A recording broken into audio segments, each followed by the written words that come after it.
Kuna wadogo zangu wanaenda kuliwa vichwa kuhusu hizi nafasi za kuandikishwa jeshini. Kwa nini? Wanaongeza vitu ambavyo havipo.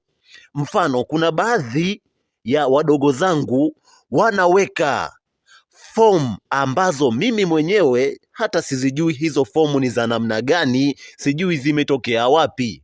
Wanaziambatanisha kwenye maombi yao. Sasa wadogo zangu, mimi nachopendekeza, hizi nafasi za kuandikishwa jeshini, napendekeza soma kile kilichoandikwa na mamlaka husika, ukifate nyaraka ambazo zinazotakiwa na mamlaka husika, ndizo uziambatanishe. Usiongeze vitu ambavyo havipo. Mwisho wa siku utaharibu. Wewe unaweza kaona unaongeza credit, kumbe unaharibu, unaenda nje ya rada. Asante sana.